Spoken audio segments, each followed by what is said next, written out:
Assalamualaikum warahmatullahi wabarakatuh. Waalaikumsalam warahmatullahi wabarakatuh. Selamat pagi.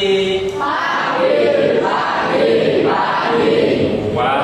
Biasa tetap semangat. Yes.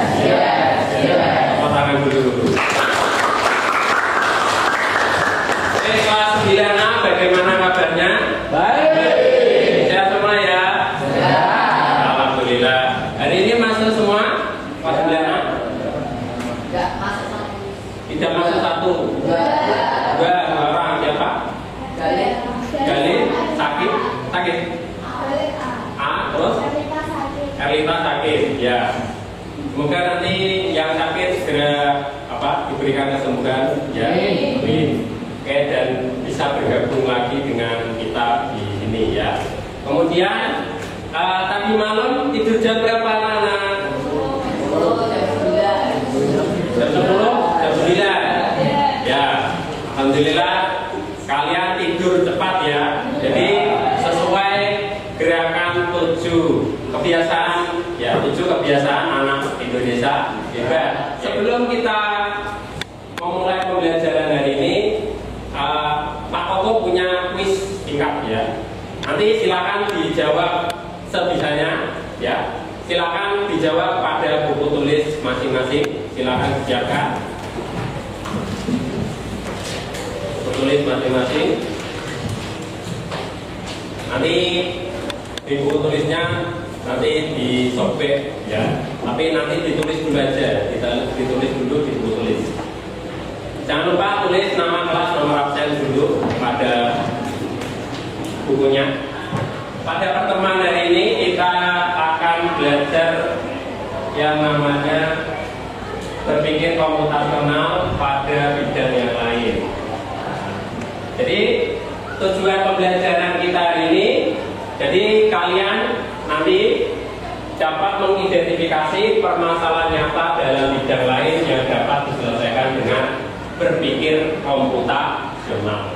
Pernah mengalami juga kalian mengerjakan soal matematika itu sampai 5 langkah, sedangkan teman kalian mengerjakan soal matematika 2 langkah stop, cukup. Tapi hasilnya sama, pernah mengalami ya. Nah itu adalah bagaimana perbedaan cara berpikir komputasional ya. Jadi penerapan berpikir komputasional juga bisa ternyata dalam mengerjakan soal matematika. Nah, contoh apalagi sih kalau berpikir komputasional di bidang yang lain, kalian bisa nonton video dari saya terlebih dahulu. Silakan diamati videonya.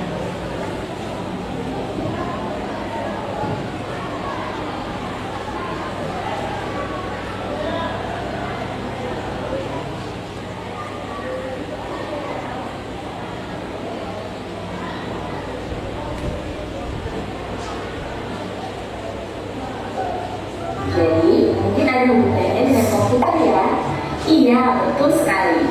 Jempol buat kamu yang sudah menebak dengan benar. Berpikir komputasional adalah proses berpikir untuk menyelesaikan masalah dengan efektif dan efisien. Dalam ilmu komputer, proses berpikir ini dilakukan sebelum mulai menulis coding atau pemrograman. Jika sudah direncanakan dengan baik, maka coding yang ditulis akan sesuai dengan kebutuhan dan dapat diselesaikan dengan cepat dan tepat. Tapi ternyata berpikir komputasional juga bisa dilakukan tanpa komputer dan tanpa internet loh.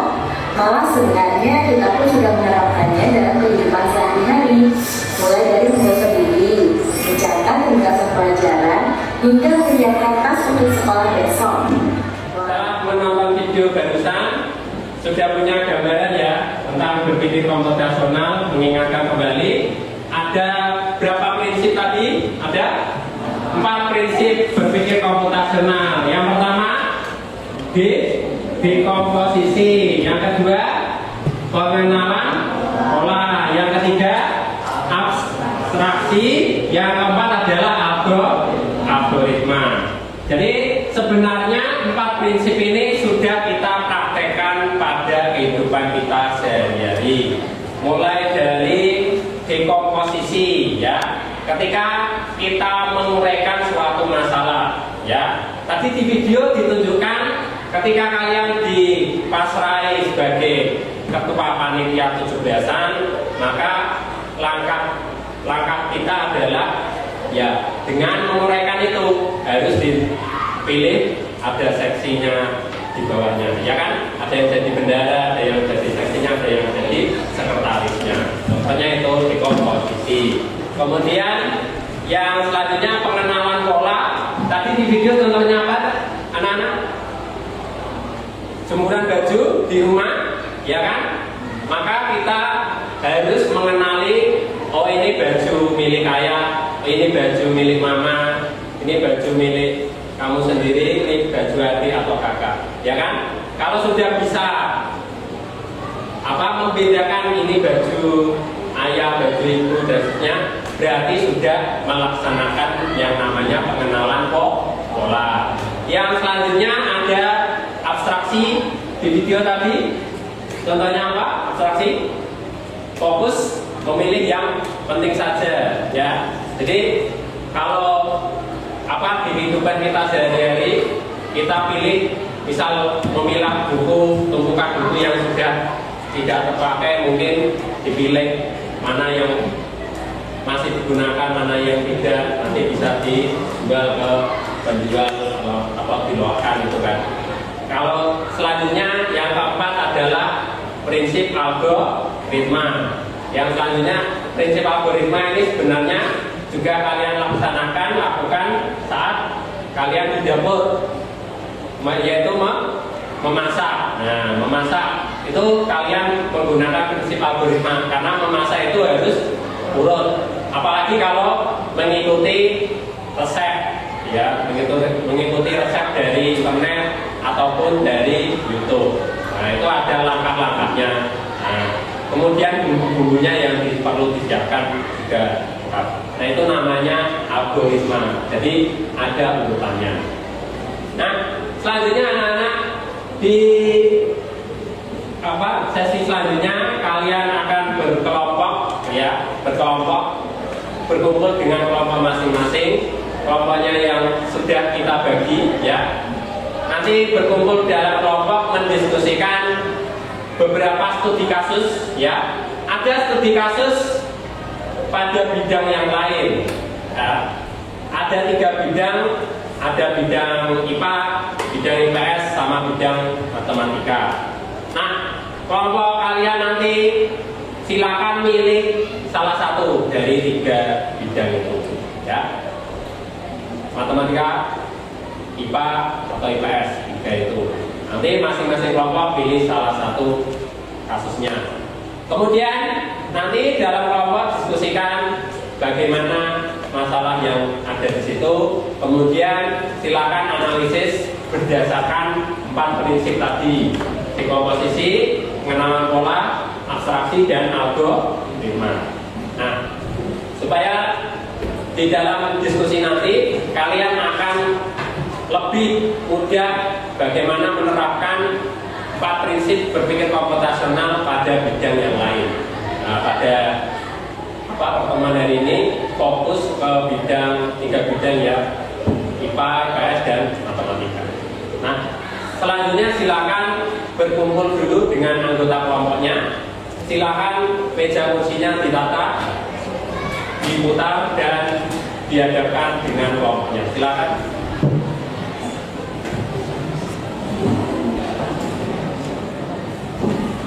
Karena ini saya bagikan lembar kerja, silakan dicermati terlebih dahulu.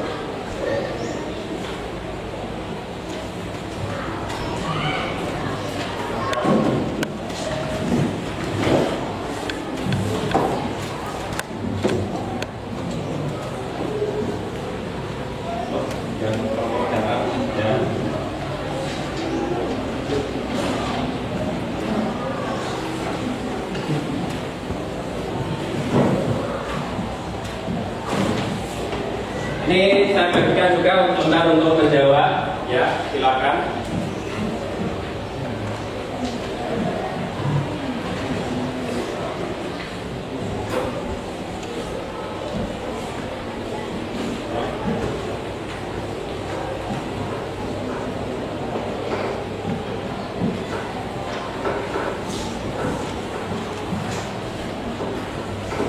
Oke, anak-anak bisa dilihat, dicermati bersama pada lembar kerja murid tersebut ya. Yang pada bagian A, studi kasus, bisa dilihat. Studi kasusnya ada 3. Pada bidang yang pertama bidang IPA, yang kedua bidang IPS, yang ketiga bidang matematika ya. Untuk pemilihan bidangnya ya, supaya saya tentukan saja.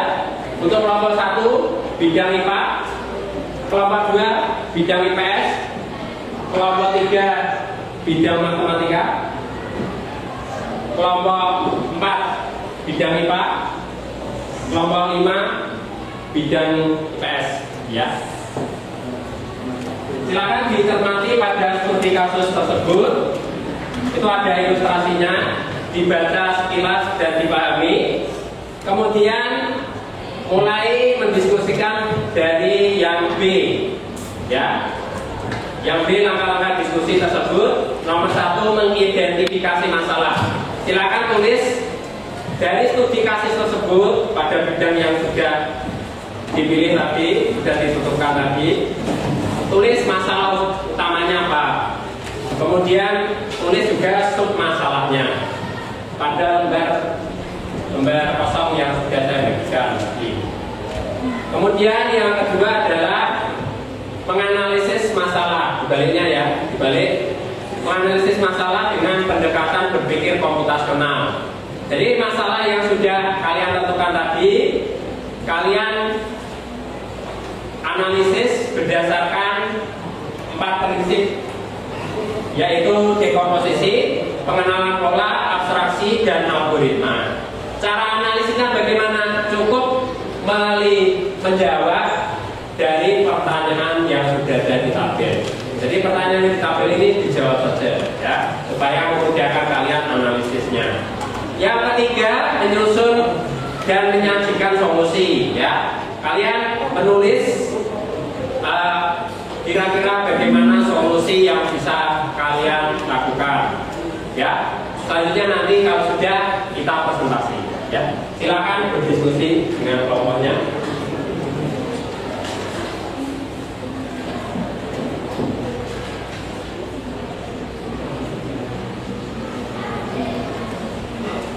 Tulis masalah utamanya.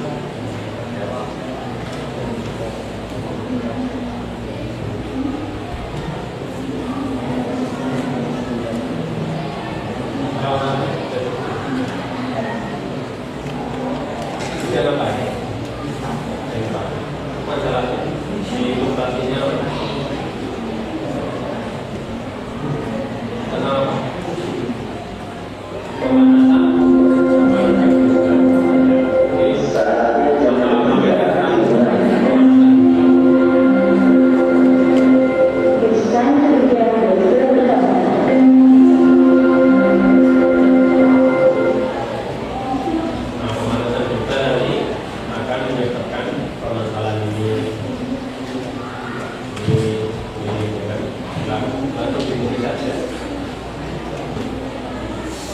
Sebelum presentasi kita ice breaking dulu. Silakan semuanya berdiri. Ya, berdiri dulu anak-anak. Berdiri dulu. Diri teman-teman. Berdiri dulu anak-anak. Ya. Sudah siap? Ya. Ketika saya bilang tepuk 1, maka tepuk 1. Ketika saya bilang tepuk 2, tepuk 2. Ya. Ketika saya bilang tepuk 3, tepuknya tidak bersuara. Ingat, tepuk 3 tidak bersuara. Terus tepuk 4, 4 kali tepuk. Tepuk 4. Assalamualaikum warahmatullahi wabarakatuh. Waalaikumsalam warahmatullahi wabarakatuh. Kami dari kelompok 4 ingin mempresentasikan. Maju sedikit, maju sedikit. Oke, yang nomor 1, masalah utamanya. Pemanasan global disebabkan oleh peningkatan permukaan. Dampaknya meliputi cairnya es tertutup, naiknya permukaan laut dan cuaca ekstrim. 2. Menganalisis dan memberikan solusi terhadap pemanasan global. Nomor 2. Terus yang nomor 2, dekomposisinya Kita melalui penyebab masalah. pengenalan polanya ada, abstraksinya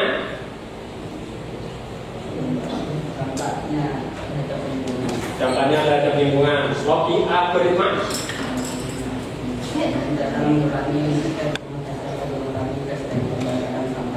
ya. Terus untuk yang ketiga, solusinya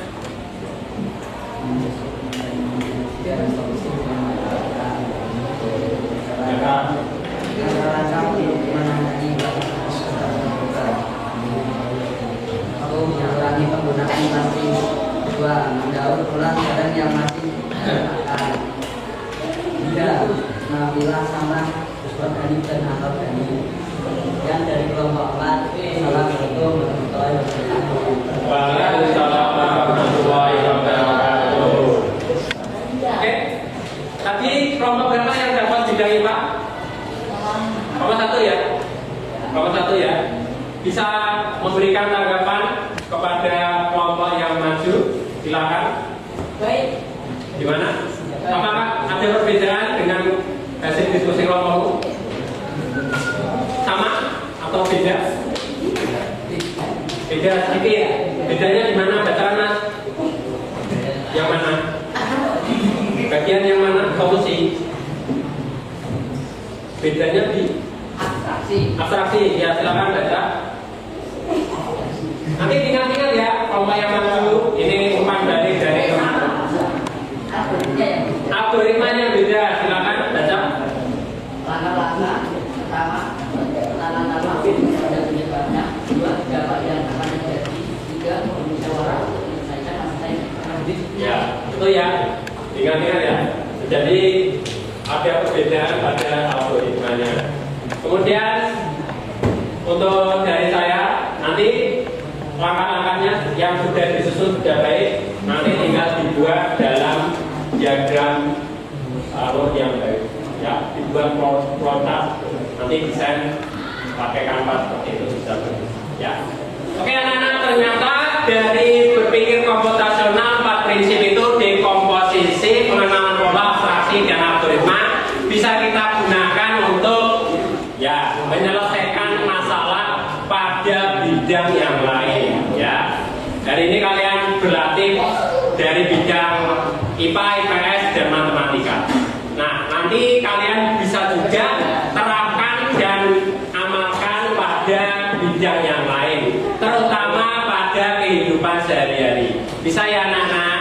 Bisa. Nanti pada saat di rumah, kehidupan sehari-hari di sekolah juga di rumah diterapkan 4 prinsip itu, yaitu dekomposisi, pengenalan pola, abstraksi dan algoritma. Selanjutnya silakan ditulis pada buku tulis masing-masing dari hasil refleksinya. Nah, di situ di lembar kerjanya ada pertanyaan refleksi, silakan ditulis pada buku tulis masing-masing, ya. Yang pertama,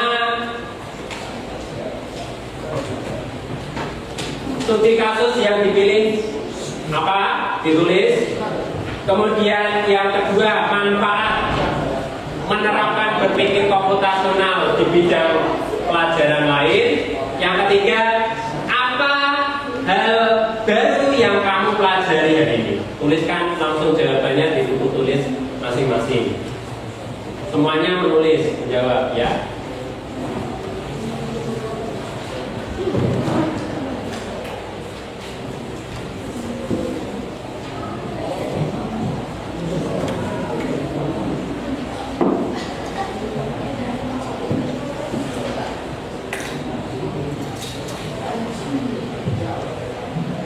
Pada bagian refleksi individu langsung ditulis jawabannya. Yang pertama tadi, studi kasus yang dipilih apa? Ditulis. Yang kedua, apa manfaat dari menerapkan berpikir komputasional dalam pelajaran lain. Yang ketiga, apa hal baru yang kamu pelajari hari ini? Ya, silakan tulis jawabannya. Utamanya pada nomor 3 ya. Apa hal baru yang kamu pelajari hari ini? Mungkin salah satu saya minta untuk membacakan refleksinya, terutama hal baru apa yang kalian pelajari hari ini. Mungkin Aka bisa membacakan refleksi apa hal baru yang dipelajari hari ini, misal menganalisis masalah dengan pendekatan berpikir komputasional. Ya, jadi menganalisis masalah dengan pendekatan berpikir komputasional. Ya, jadi saya kira anak-anak hari ini sudah belajar bagaimana menganalisis suatu masalah pada bidang lain yang ternyata bisa digunakan atau bisa menggunakan pendekatan berpikir komputasional.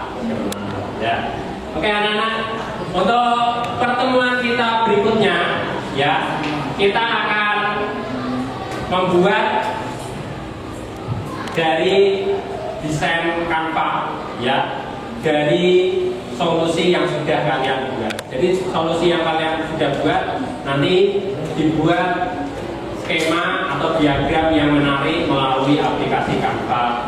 Nanti didesain bareng di lab komputer untuk pertemuan berikutnya, kemudian nanti dipresentasikan hasil desainnya. Paham untuk pertemuan berikutnya ya anak-anak? Oke. Sebelum saya akhiri, bagaimana perasaannya mengikuti pelajaran hari ini anak-anak? Sangat senang, senang. Ya, alhamdulillah. Terima kasih anak-anak sudah mengikuti pembelajaran kita hari ini. Dan jangan lupa pertemuan berikutnya kita ada pertemuan di lab komputer untuk mendesain dari solusi yang sudah kalian tulis hari ini. Saya akhiri dulu.